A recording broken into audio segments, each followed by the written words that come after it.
So how many of your guest speakers you've had in have businesses that have lost money every year since they were founded? Well, welcome to Rain. We've lost money every year for the last 11 years.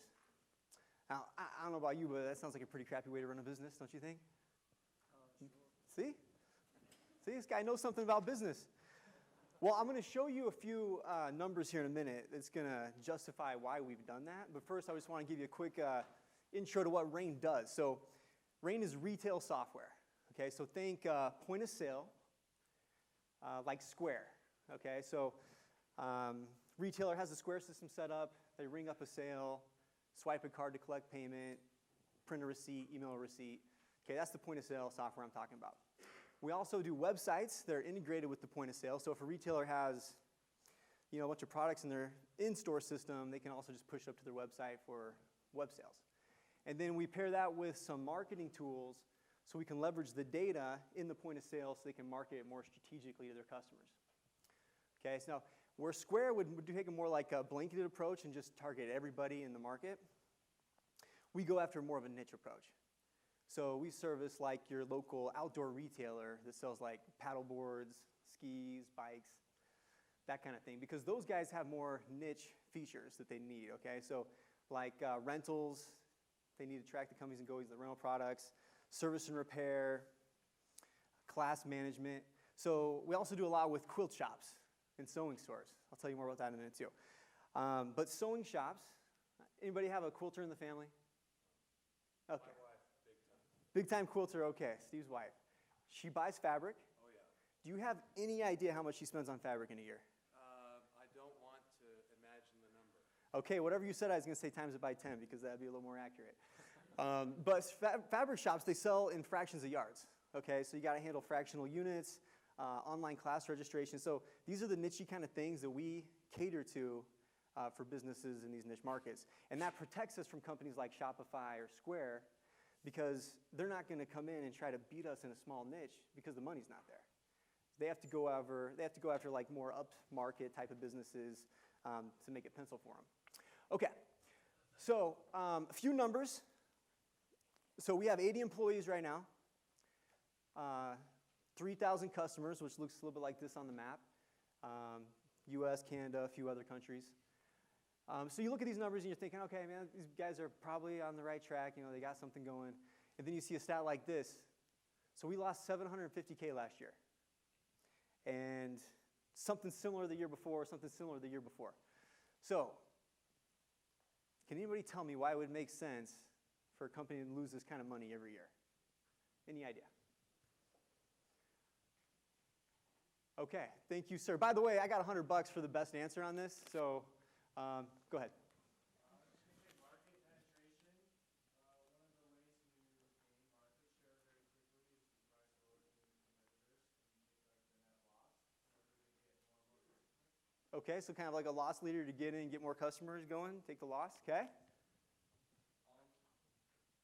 I heard about like another entrepreneurship company basically doing something where rather than focusing on like building one particular product, they basically took their money and invested it, or they kind of like, I guess, distributed it in a way to get more variety so that, so it was kind of like diversifying the field that they were playing in a little bit more. I'm not exactly sure how the loss would come into that, but for some reason it feels like it's somewhere along the same vein. Okay, diversifying the field right here. Depending on your business model, perhaps maybe you give the cashier stand things out for free, and then you make a percentage on how many sales go through. And so you'll make a loss at first and you give them out for free, but over time you'll make money on this. Okay, come here. Come grab this cash right here. Actually, hang on. You got a competition right here. Green shirt. R&D? Partly. Okay, I like this answer. You can come down and grab this. You hand that to our guy? Okay. All right. So it's actually a little different than all those answers, but I picked it right here because we have a credit card processing partner and we're getting revenue, and they paid us $150K last month in revenue share, so that was kind of nice. All right, so here's the thing. With a SaaS company like ours, because we're SaaS, we're software as a service, okay? Which means the value of our company grows as we get more recurring revenue. And last year we had a $7.5 million run rate. Okay, that's our annual run rate. 42% growth from the previous year, and our churn is 7%, which means annually we'll have about 7% of our customers cancel. Now, when you're serving SMBs like we do, if you're under 20%, that's good. If you're under 15%, that's quite good, and if you're under 10%, that's like world class. So we've gotten really good at getting customers that are sticky, okay? So you put all that into the formula, and it spits out a multiple you can apply to your revenue, your top line revenue, to come up with what the value of your company is. And so companies like Shopify, Lightspeed that are public, these are our competitors, they get like 20x on that revenue number. Okay, we're private, so we're not going to get quite like that, but we can get a 10x, so that'd put our valuation at about $75 million right now. And so if we can take $1 of investment and spend it efficiently and create $1 of recurring revenue, then that $1 of recurring revenue is now worth $10. So we burn $1 to get $10 in company value. That's why that makes sense for us to do that. Okay, so I'm going to go through the story and take you through the journey here using a timeline, okay? So step one of the timeline is the idea. So I always like hearing how entrepreneurs came up with their idea because it seems to be kind of screwball ways in a lot of times, you know, and I don't think our story is too far off of that, but my business partner, Sean, who's sitting right over here, there he is. You'll know him. He's the one that looks just like Ralphie from Christmas Story, but all grown up, okay? The guy turning red. Okay, and his wife here, Kristen, she was an entrepreneur back in 2008. She sold products to quilt stores. They went to a quilt market together, selling her product, and so they had a booth. Someone came up and handed them a pamphlet for a website for quilt stores, you know, a website platform. So Sean got to looking at it, and he'd been a professional programmer for years at this point. And he's like, this is the best this industry has to choose from? I could do something better than this. So then weekends, evenings, vacation days, he starts building an easy-to-manage website tool for quilt stores, okay, or just any small retailer, really. 6 months later, he has it ready, takes V1 to the next quilt market, and starts selling it. And sells a handful of deals, but there were some other deals he could have sold if he had a shopping cart, because these guys want to sell online. So what's he do? What's he do? That's right, he creates a shopping cart. He goes back to the hotel room, stays up late. You want $100 for that, but you know, that was too easy. Hey, get this man a 20. You got a 20 for this guy? That's worth $20. So he goes back to the hotel room, stays up late that night, starts programming, and shows up the next day with a simple shopping cart and a PayPal checkout, and then he starts selling more deals. Okay, the third day of the show, he starts selling more deals. And so he gets done, he's got a couple dozen sales. He's like, you know what? I think I have something that might be a business here. You want to know what that early version of the product looked like? How's that for a website? That's pretty bomb. Look at this one. So I think it's clear to say quilt shops in the 2000s had really high standards for their websites, right? But back then, you know, websites were just pretty crappy generally, and a lot of them didn't have websites, so this fit the bill. So anyway, Sean comes back, and he's like, all right, I need to form a company here, and I want a partner. I want a partner that can sell because his background's not in sales. Well, the three of us, Sean and Milo, my other business partner right here, the guy that probably does not have a beard card, but he's sporting a huge beard, we all worked together at a company called Money Desktop, which was the precursor to MX. You guys seen the billboards for MX on the freeway, office in Lehigh and stuff. So we worked there in the early days.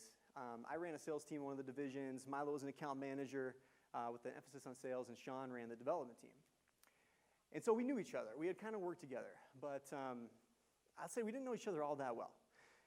Sean came to each of us individually and started telling us about this idea he had. And his sales pitch was kind of along the lines of, hey, I have an easy-to-manage website tool for quilt stores. I think we can make a business out of it. We'll probably have to work 70 to 80 hours a week, not get paid for a couple years, and maybe 10 years down the road we'll be worth multiple thousands of dollars or something like that. You could buy a new Corolla or something. You know, like, so the sales pitch was a power pitch for sure. I always wanted to work with quilt stores myself. So I was in pretty quick. Milo ended up joining a handful of months later, and we formed the partnership. And then this is what happens. We jump into the grind, okay? You've heard this from a lot of these guys that are going to come talk, a lot of women that are going to come talk here, that when you do a startup, like, it is just hard work.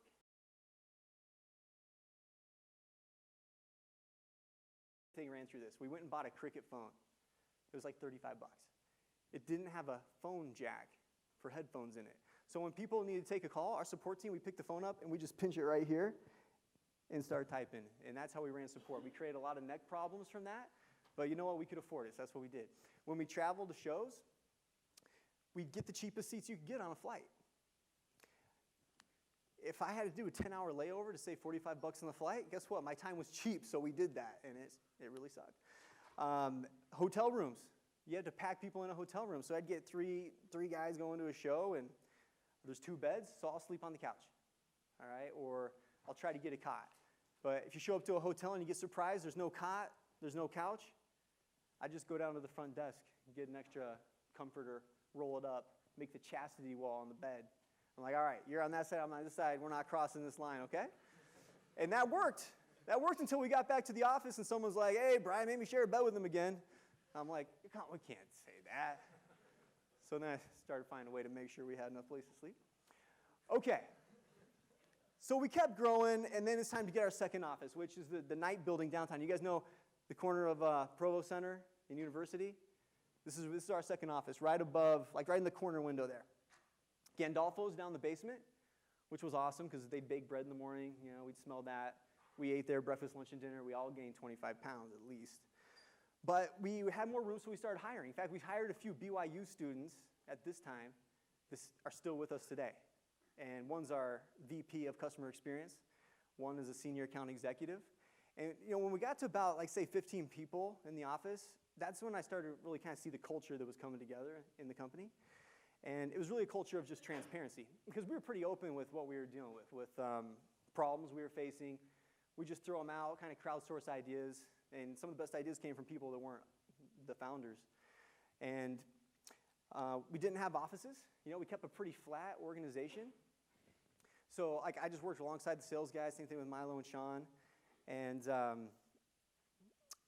we didn't want to set ourselves up as, you know, these guys are the owners, you know, they need special treatment or anything like that. Like, no, we were just right there grinding away with everybody else. In fact, you know, poking fun and all that good stuff, like, I'm probably the guy that gets made fun of the most in the office. You probably already can tell why. But this is what leads me into my next topic, which is the Nick Cage incident, okay? So let me just set this story straight on how this really went down, okay? So I'm working in a room with 4 other guys. And on this fateful day, someone sends out a link to a page of a bunch of memes. So I scroll through them. At the bottom of the page, there's a picture of Nick Cage with no shirt, just chest hair in your face, okay? So I probably Skyped back and was like, ha, ha, ha, funny, you know, open a new tab, start working on the next thing. But at the end of the day, when everybody's left my room, I start closing out my tabs. I'd always go through my tabs to make sure I wasn't forgetting to take care of something. So I'm clicking through my tabs, and I close the tab right before the Nick Cage meme as an employee is coming into my room. So here's my desk. He walks through the door. This pops on my screen. I hit the close tab button just as he sees the picture, so it looks like I'm trying to hide something. And he goes, oh, I'm sorry, man, I'll come back, and he leaves the room. And so I'm just sitting there in silence like, oh, what just happened here? So I walk over to his desk. I'm like, hey, Rodney, you know that meme that went out earlier today? He's like, no, man, it's cool. Like, I don't care. Like, no big deal. I'm like, no, the meme, you know, the meme. I just closing it down. You walked in at the wrong time. He's like, it's cool, man. I'm not judging this. I'm like, whatever. And so since then, every couple months, I'll get like a Nick Cage pillow left on my desk. I'll get like a poster. They tape his face all over my cube. Like, it's just, but I'm glad they feel that way. I'm glad that anybody can come make fun of me about Nick Cage and 100 other things because that's how we like it. We just want to be with the team. Okay, a few months down the road, my wife and I have our second child, and it was awesome. Baby was healthy, mom was healthy, everything was perfect. About a week later, I get a bill in the mail. Open it up, hospital bill, $10,000.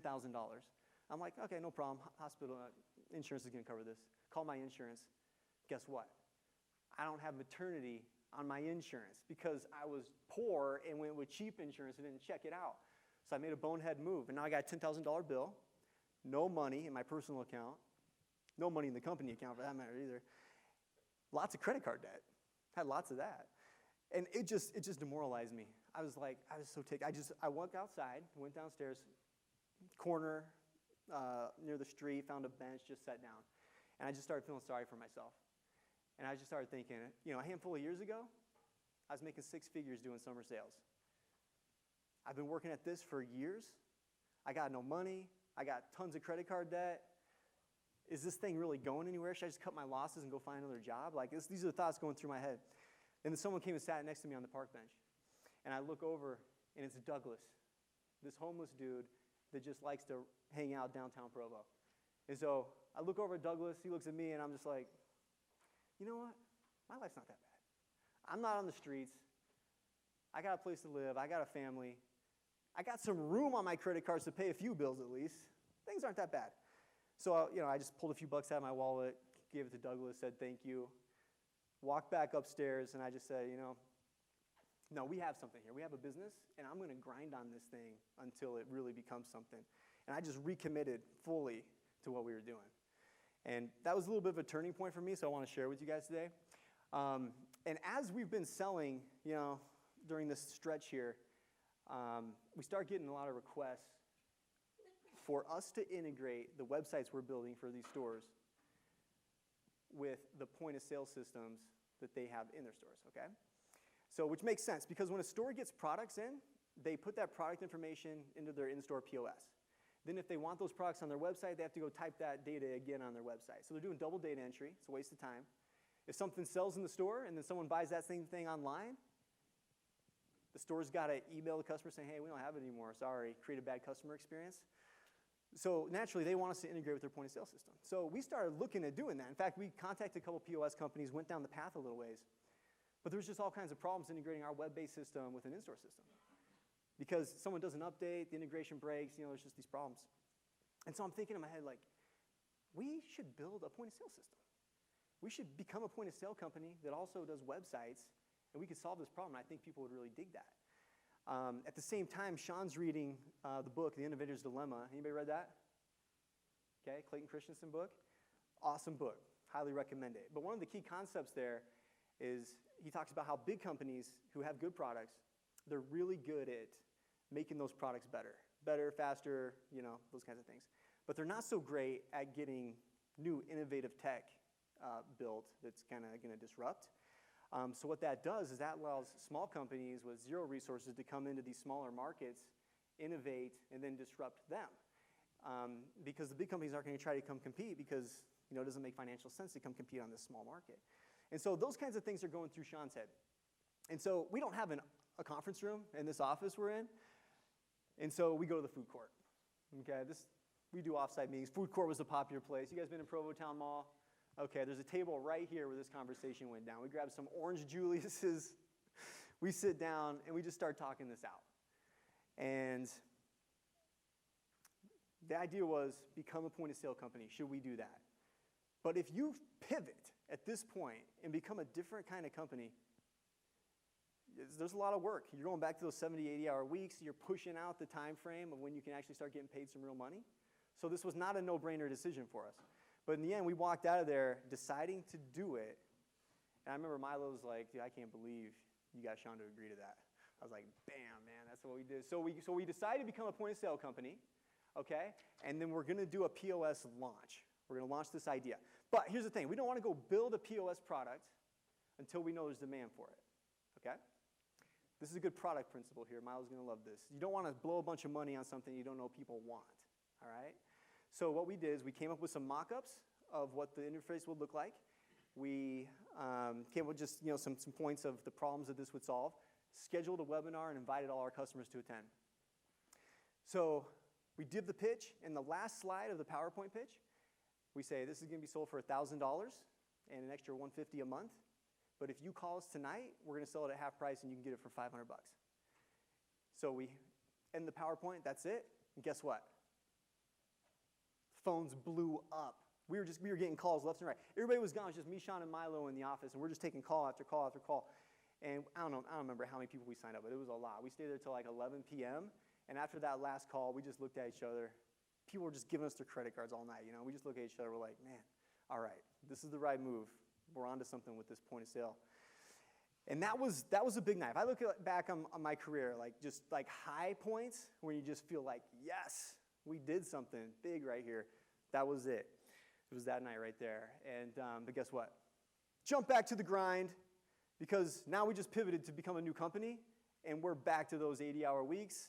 We're back to not getting paid anything. And so, but you continue on. Now, speaking of not getting paid, those of you who are going to start companies and be the business owner,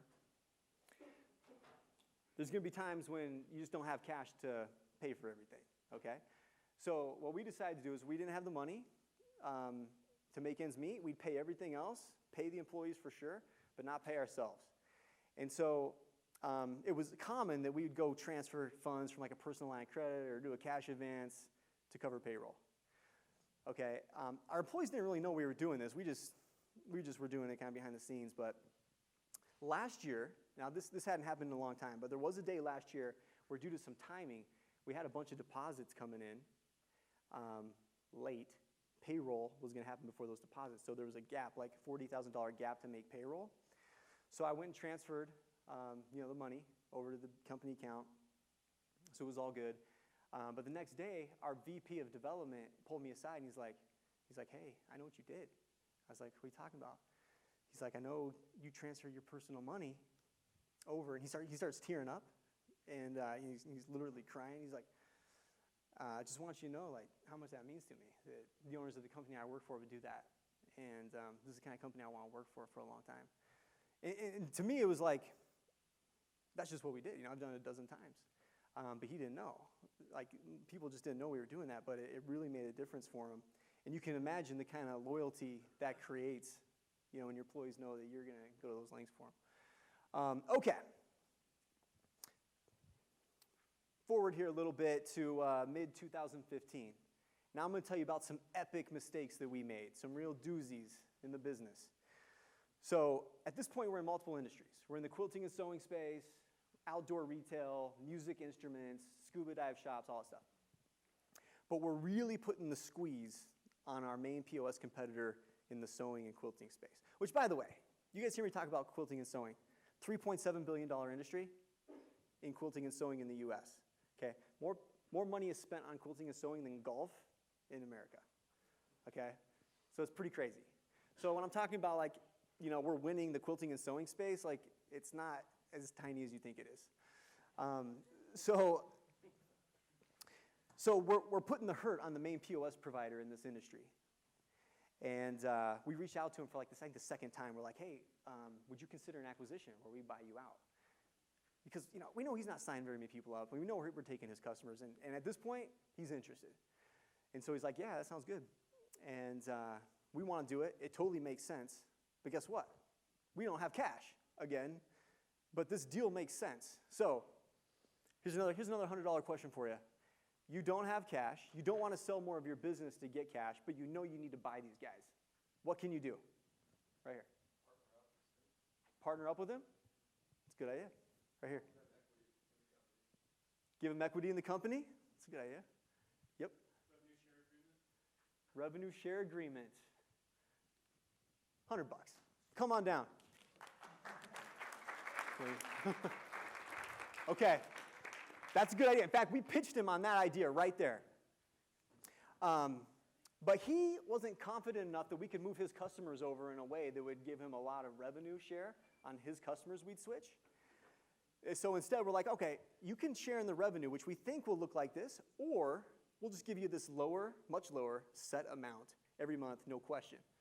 And because he didn't have the confidence, he took the lower amount. And then we did the acquisition, and we moved his customers over at a much higher rate than we even projected. So the poor guy picked the wrong choice. He should have had confidence that we could have done more than, that we could have done a better job. Anyway, it worked out great for us because we didn't have money to buy him with, but what we did do was we moved his customers over who paid us monthly revenue, which gave us the cash to pay him those monthly fees. So it worked out. But as we're working on closing this acquisition, we get a phone call. Guess who? You'll never guess. It was our number one website competitor in the quilting industry. And he says, hey, I just got acqui-hired. Somebody bought my development team, and we can't support our customer base anymore. We're wondering if you guys want to pay for our customers and take them over. And we're like, Heck yes, we want to take your customers over. We got the number one website competitor, number one POS competitor, both about to be acquired by us. Like, that's a huge opportunity. But as you might imagine, the problem here, we don't have cash. So in this case, we went back to an angel investor from the past and got the money to do that deal. So we closed these acquisitions within about a week of each other. And our heads were spinning. Like, it was completely just, it was a nutty time of our lives. It was wild. But here's where we made an epic fail. We needed to communicate to the customers that this acquisition just took place. And for me, I'm on the sales side, so I've just been battling against these guys trying to win deals for years. And so I'm pretty competitive against them. And I want the message to go out that, Rain acquired these two companies. Kind of make it known that we won that war. Okay, war's over, we won. I don't know why I thought that was important. It was my pride, I guess, but I kind of wanted that to be known. But you know what? The customers, they didn't care at all about that. They looked at the companies providing software, and they chose this other website company. They chose this other point-of-sale company, and they were happy with them. It was good for them. They had the features they wanted. And so now we're coming and saying, hey, we bought the guys you chose, and now you got to move over to us. And they didn't like that. In fact, some of them were pissed. They were mad. Yes. They were mad. They were very mad about that. And so, in fact, some of them went on public forums and started just like kind of ripping into us. In fact, Sean here, he got labeled as the most hated man in the quilting industry. You believe that? That's not a label you want. You want that label? No one wants to carry that label around. That's when I was glad I wasn't the CEO. So Sean was the most hated man in the quilt industry. But you know what? This all could have been saved if we would have went to the website company guy, who owned that company, and had him send out the email saying, hey, my company's been acqui-hired, and I've been looking for the right place to work a deal for you guys to have a soft landing, and I picked Rain. They're going to take really great care of you. We worked out a deal where you just pay this much money to move over to their platform. If we would have done that, we could have come in as the heroes, made that soft landing, and it would have been a whole different conversation. In fact, it was costly because I know we lost business because of it, but we also lost years of our lives due to the stress. So I don't even know how to quantify that, but it was substantial. Okay, so guess what? Back to the grind, because we just acquired a couple companies, and we have to develop the feature gaps to make these guys happy. We're back to the long hours. We're back to not getting paid much. The beautiful grind. Okay. This was a special day in company history. The processing bug. I don't remember exactly how we introduced this bug, but our point-of-sale system is connected to a card swiping machine for our stores, right? Well, there was a bug that on some transactions, the card wouldn't charge through. Now, our system acted like it did, printed the receipt, transaction, finalized and everything, but the funds weren't collected. And so by the time we caught the bug, $90,000 in revenue for our customers got lost. And so obviously we go into a panic attack because we don't have $90,000 to cover something like that.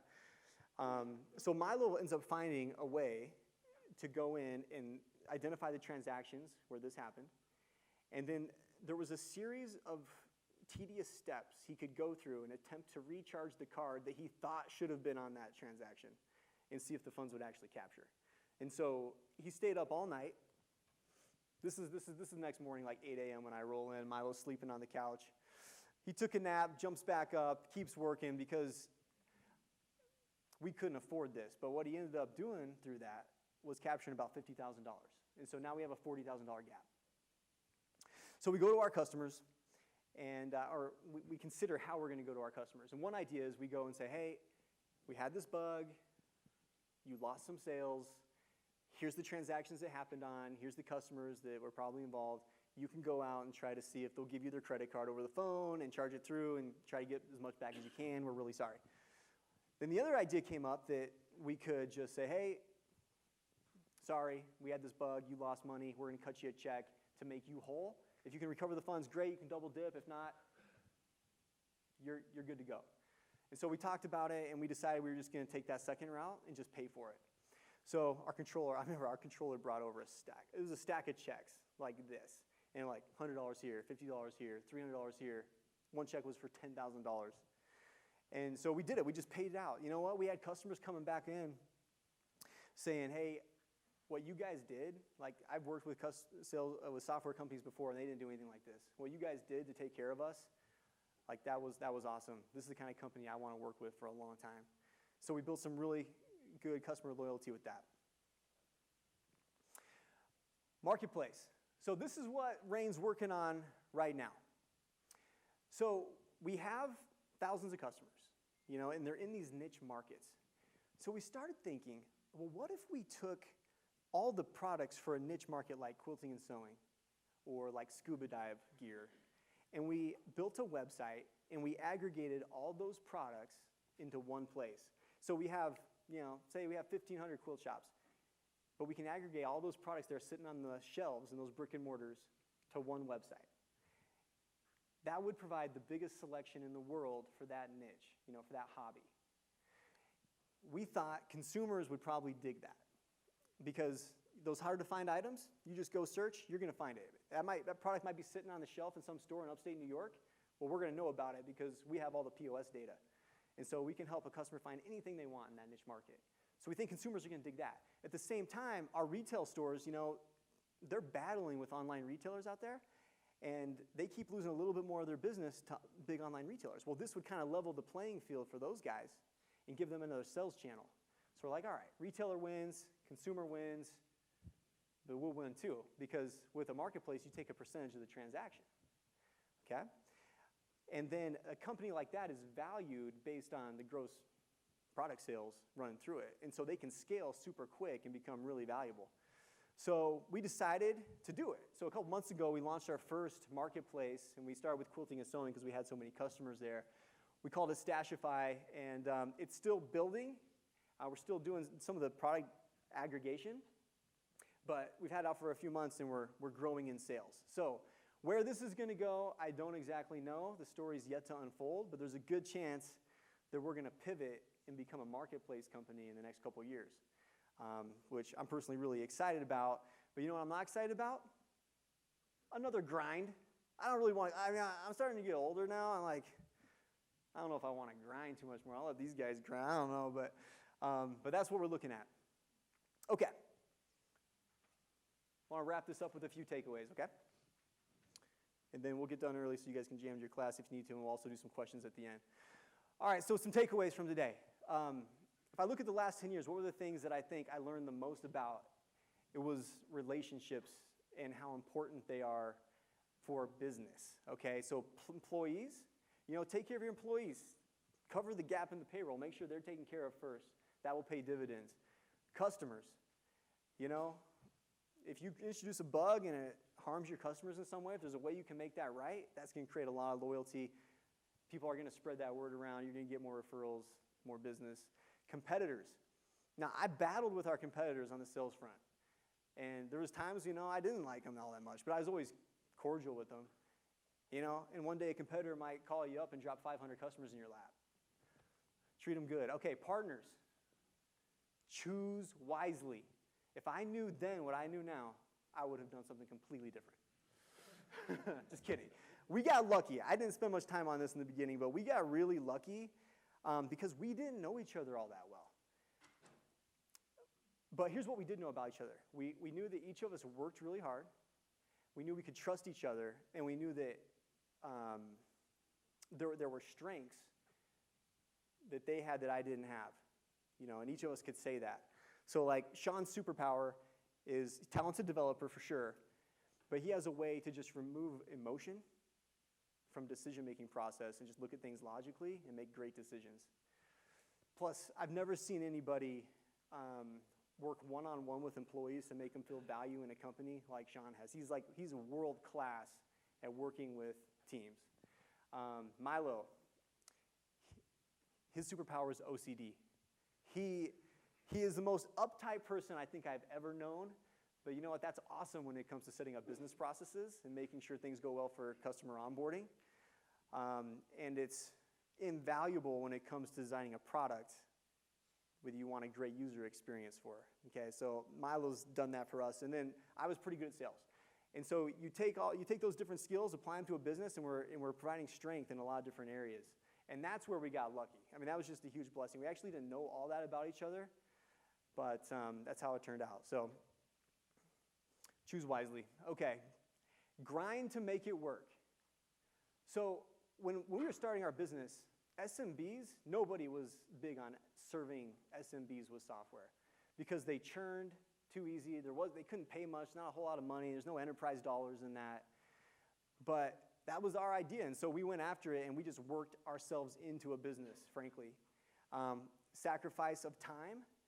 I was telling you about the hours we were spending. That's legit. We spent those hours building the business. And here's how I looked at it. Now, it kind of stunk, being away from my family when I'd like to be at family events. I got a nickname in my family. I won't tell you what it is, but basically, it's kind of like fun hating, like I'm not there. I wasn't around. But here's how I looked at it. You can have seasons of imbalance if they can lead to overall balance in life down the road.